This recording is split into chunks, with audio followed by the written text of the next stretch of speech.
It's Wellness Wednesdays. It's Wellness Wednesdays. And today we are talking about different kinds of insecurity. The positive insecurity that's actually good for you. It is an indication you're learning. And then the toxic insecurity, the negative insecurity, the stuff that prevents you from trying new things. And Judgy Cthulhu is still here. I've grown quite fond of Judgy Cthulhu. I don't know why, but I like it. And then Slimer is next to him. You notice I'm still tweaking the shot. It's getting a little better. I don't know. But yeah, obviously facing insecurity is something I do on the regular because of YouTube. Every time you do something anybody remotely wants to watch, you're going to get people who not just disagree with you, but think you're a terrible person and want to tear you down. And that can be intimidating. Close computer. There we go. And that's something that's a constant thing. And the challenge is to make it a productive thing and a positive thing instead of this constant static that wears away at me, exhausts me, and makes my work less good. So if you're interested in these sorts of things, help support this channel. Become a monthly patron, patreon.com/Leanna K, or buy a one-time Leanna Care session for somebody who can use it and can't afford it. Coffee.com/Leanna K. I've actually had to start scheduling some regulars, selective appointments on Fridays now because it's so busy, but that I'm doing that to make more time for new Leanna Cares clients because it's really rewarding work and it's good proof of concept for the radio show. It's Not Therapy that's premiering May 5th. Watch this space for further details. It's going to be on Saga 960 AM. That's a radio band, not the time. At 7 o'clock p.m. Eastern Daylight Time, you can stream the show online if you're not in the Toronto area. Okay, plug over.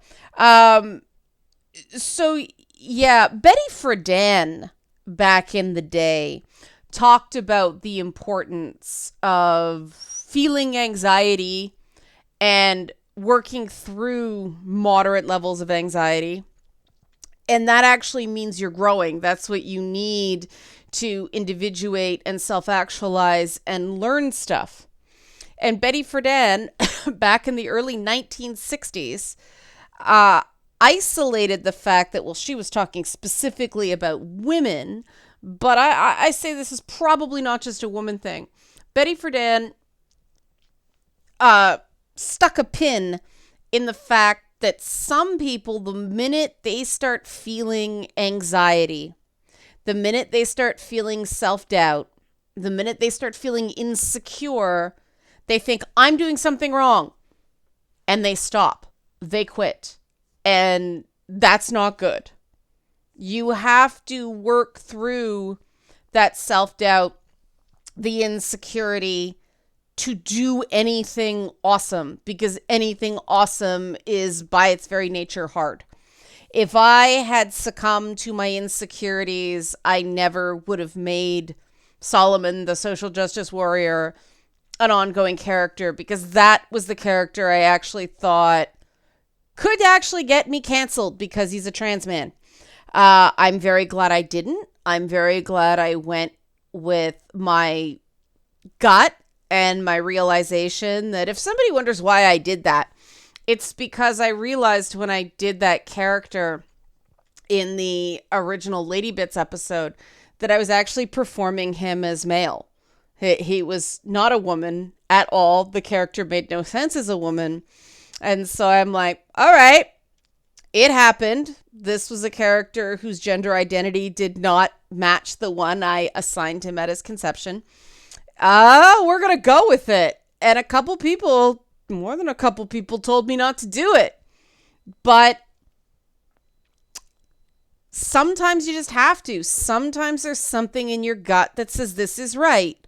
Now, that feeling in your gut that says something is right is not always right. Something being right also does not mean that it will be accepted. And I talk quite a bit on this channel about sometimes I feel like I have to stick a pin in something one, so that you guys know you're always getting my authentic opinion. I'm not pandering or, just going for the likes. You're getting my actual views on something. But also, I believe in saying things when it's hard, so people respect you when the tide turns and it becomes easier. And that is the way I have lived my life. And I realized a while back that I am best when I am slightly to moderately out of my comfort zone. If I get too comfortable, it's just meh. I'm not interested anymore. I'm a creative person. I like exploring things. I love ideas. I love questioning the status quo. I love challenging assumptions. With challenging of assumptions comes with a lack of certainty. And it is possible to become more comfortable with a lack of certainty. I think to be a truly strong thinker, strong reasoner, strong rationalist, but even somebody who is good relating to others on a level of empathy, you do have to challenge assumptions. And that can feel certainly uncertain. It can be scary. It can make you feel insecure. It can give you a lot of self-doubt. But that is positive. That doubt is the, Descartes, I doubt, therefore I think, therefore I am kind of doubt. That beginning, the doubt part, tends to get lopped off that quote. When you get into self-destructive insecurity, I prefer the term self-destructive instead of toxic. I think it's clearer what it is, but let me know. When you get into self-destructive insecurity, is the insecurity that prevents you from taking risks, not the insecurity that makes you think about taking a risk and therefore lets you take smart risks instead of stupid risks. The kind of insecurity that stops you from taking risks at all. And this is part of my issue with the systems of oppression paradigm of education, because I saw the impact it had. Those of you who know me know I grew up in a majority neighborhood. There were I remember a few times looking around my classes. It was a 12th grade, and like, oh wow, I'm the only white person in the room. And I don't know if that was new as of grade 12 or if that had happened before and I just didn't notice. But that gives you a bit of my background. I saw how you are oppressed affected my peers. Very, very, very smart, talented, dynamic people got sucked into that narrative and didn't reach their potential because the narrative convinced them they couldn't. There was no chance. There was no way. They had to be so exceptional to achieve their goals that they just didn't try. And it was heartbreaking, and it was tragic, and it was angering. And that's part of the reason I take a lot of the risks I take. Because, damn, I don't want to live in that world, right? And just because it was more obvious with, people of color, I know some people who don't like that term, but people who are marginalized to an extent, just because it was really evident, like really obvious in those people, doesn't mean it doesn't affect every type of person. It is possible for your insecurity to become overwhelming and become self-destructive, and you cannot succeed, you cannot be fulfilled, you cannot feel a sense of satisfaction if you take no risks. And I'm seeing so many people out there, comments from Monday's video, convincing themselves that the world doesn't care about them, society doesn't care about them, nobody cares about them, they're screwed, why try? There's no hope. No, this is real. Everyone can tell themselves that. Every single person can find a way to construct that narrative. But it's not helping you. It's not. You may believe it is. It's not. Like, really, it's not. It's your brain telling yourself, don't try because you can never succeed.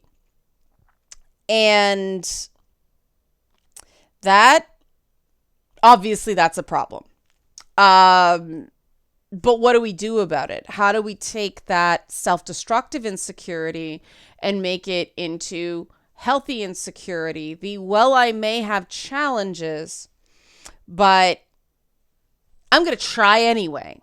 I recognize that I won't ramble, I'll stay on tangent. This is what I started telling myself, because by the time I got out of women's studies at York University, my head was full of, I was in English literature where, we were encouraged to tear apart Chaucer and Lewis Carroll and Shakespeare and, the ancient Greeks. And oh my God, you want to be a writer, don't take English. I had writer's block for 2 years. But so I came out of English/comparative lit, which was a whole bunch of you will never be good enough because look at all the problems with these great works of literature. You can't possibly measure up. There were exceptions to that rule. I don't even know if he's still alive, but there was a professor named Arthur Haberman in a humanities course called Forms of Fantasy, and he imparted some really, really great wisdom that wasn't judgy, and I didn't accept the message at the time, but the older I get, the more I realize he was right. Great professor. So not true across the board. But between English and comparative lit and women's studies, aka gender studies, holy crap. Column of you do not have a hope in hell, don't try, was so much more full than the column of this is how you actually have a chance. And I had to overcome that for myself. And it was actually getting into television and television production that gave me the opportunity to figure out what the structure for this was. Because I got in and I was intimidated as hell. I was really young. I was supervising people who were my age or in some ways older. And it was an abusive environment. You don't get a lot of positive feedback in Canadian television. You get a lot of negative, deeply critical, very personal, negative feedback about every element of yourself, including things that are not relevant to the job. So what did I do? I started testing hypotheses. I started going, all right, all these women's studies courses and all these English courses and all these arts courses says this is the way, like the Mandalorian, right? This is the truth. Let's test it. Let's see. Let's see if these theories actually work. Let's see if the counter to the theories, the opposite of the theories, actually works better. And that was the origin, the superhero origin of all the stuff I talk about now, and all the stuff I did on gender, and all the stuff I did in women in video games. Because one of the first things I started testing was the male gaze. And for those of you who don't know, I worked in a show was originally called Ed's Night Party until I took over as the first female co-host, and then it was Ed and Red's Night Party. But we had dancing girls on the show, like go-go dancers with like poles. I didn't call them stripper poles, but some people did. And then we had a hot tub where in Canadian TV, you are allowed to be topless on Canadian television uncensored after what was called the watershed hour at 11 o'clock back then. You can't do that now because various reasons. You could not do the show we did today, but I got to test a ton of feminist theories through Sexy Ladies. And one of the things I tested was the male gaze and the idea that men only wanted one thing. They wanted, skinny, white, and submissive. Oh, Lord, that was not true. We put some fluffy black girls on the show, boobs out to here, hair out to here. People went crazy for them. Women liked it because it was body positive. Men liked it because, oh my God, it looked different. And a buddy of mine who was kind of a player, that's a polite way of saying it, but he said, I love this. What's the point of having all these women around if they all look the same? And that was not an enlightened viewpoint. That was a guy whose brain had navigated below his waist. And I'm like, okay, great. We have interest conversion. This is the exact opposite of what I was taught. And that was the beginning of me questioning everything and me testing everything and me assuming nothing and me feeling really good doing it. So use that systemized scientific mentality that I know viewers of my content have because you're nerds like me. But use that. If somebody has told you, you can't do this, you will not get a chance. Don't take it on faith. Don't assume it's accurate. Test it. Do science. Because the nice thing about that is it puts you in something called a risk immune state. If you've been told you can't do it and you try it and hey, you were right, you couldn't do it, well, then they were right. Right? So, all right, system works. But if you take the chance and they were wrong, well, now you're further ahead.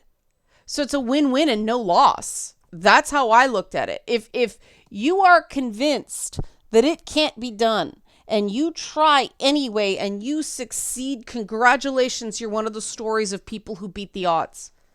But the only way to guarantee failure is to not try.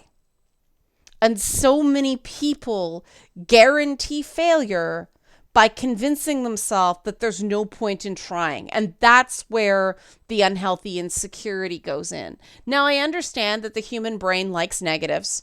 There are reasons for that. And that's why with all the work I do, it's baby steps. You don't go, I'm going to beat the odds. So you dump, $10,000 into a super risky investment. No, you do small things. You create projects that scale, right? Something you can start small and have grow, like I did with Wellness Wednesdays that spun off into Leanna Cares, that spun off into Manly Mondays and the It's Not Therapy radio show. There wasn't a massive investment of anything but time and research in my brain and nasty people on YouTube. I didn't have to drop a massive investment of my own or somebody else's money. I just started doing it and came at it from a positive headspace, wanting to be useful and inform instead of it being something driven by ego, which is something we'll talk about in later weeks. But it just grew and grew and grew. And I really believe that the reason this stuff hit is because it was just authentic. It wasn't, the purpose of this stuff is nothing beyond what you see. I enjoy doing the content. Other people seem to like it. I stuck with it even though the traffic was initially much lower than my other content. That's changed to an extent the last little bit. And I credit Nerdette Newsstand and that ecosystem for boosting some of the Wellness Wednesday traffic, because Tristan loves Wellness Wednesday and she talks about it all the time. Yeah, it just was something I wanted to do and something I wanted to try. And that passion. It's the you have to be more passionate about something than you are insecure. It's the internal asshole to awesome ratio. And so I believed so much in peer supports, and I believed so much in the idea that we can do a lot of good in the world with just people having meaningful conversations and making meaningful connections with other people. And that sometimes does mean conflict. And that sometimes does mean, getting canceled or getting dogpiled. And that sometimes does mean being misunderstood. Short-term negative consequences for a long-term goal. Yes, it means all that. But it's worth it. And I think that reading Betty Friedan's The Feminine Mystique and that passage jumping out at me and recognizing in myself back then, like, yes, anxiety, self-doubt, I was convinced that meant I was doing something wrong. And so I'd stop the minute, not everything. There were certain things I pushed through and certain things I didn't. And I thought, well, why do I push through certain things and not others? Was I more confident? Not really. I was just really passionate about things. I really cared about those things. And so the self-doubt, the anxiety, what one client refers to it as the wall that they just feel whenever they want to do something they care about a lot. I was able to scale that wall just because I wanted to. I cared about it enough. And it was more a displacement where it wasn't about me. It wasn't a rejection of me. I cared about the work. I cared about the project. And so I could devote myself to the project and it felt selfless instead of selfish. Now, that is something I got over eventually, and you have to. Having a sense of self is not selfish. Wanting things is not selfish. Knowing what you want is essential to individuation and construction of healthy boundaries. You have to know where you want to go before you figure out how to get there, right? But we're taught, oh no, that's selfish. And we're given this toxic, and I think this is tied into the insecurity thing. We're given these messages that anything you want for yourself is selfish and therefore bad. So if you try something and fail, not only did it not work out, but you're a bad person because, you were so selfish and you put all this stuff in and you could have been doing all these other things. Sound like anybody else's family? Right. It's all nonsense. It's all nonsense. Everybody matters as a person. So everybody, that defying gravity, everyone deserves a chance to fly, right? Everybody deserves a chance to try to do something meaningful. And it's that meaning that will get you through. So when you're feeling insecure, and I'm not talking about anxiety disorders. Anxiety disorders require, in some cases, medication, definitely therapy, either cognitive behavioral therapy, acceptance commitment therapy, dialectic behavioral therapy. You got to try different things to see what works. But just run-of-the-mill anxiety, the I don't know if I can do this, well, tell yourself there's only one way to find out. And as long as you create that positive narrative of, I'm testing this. I think I can't do it. People told me I can't do it. But is it true? Only one way to find out. Science. And that's why science is cool, even if you don't go into science. To get that testing of the hypothesis, And somebody very smart said to me last week that hypothesis is not actually the beginning of the scientific method. Observation is. And that's another healthy way to overcome or to create positive, helpful insecurity instead of the really negative, toxic insecurity.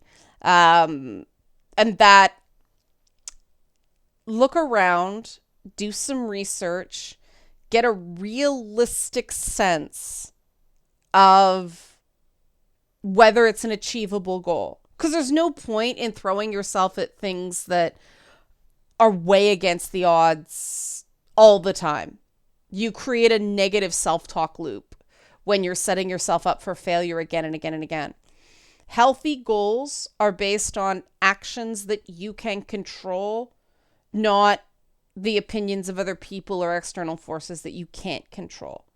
So the victory condition is giving it your absolute best. And you know if you gave it your best or not, or if you quit too soon.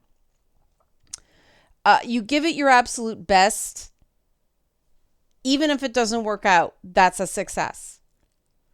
Because then you regain your strength, you try again, and you give that initiative your absolute best. And you give that initiative your absolute best. And eventually it will hit as long as you keep trying. Again, the only guarantee of failure is if you don't make the attempt.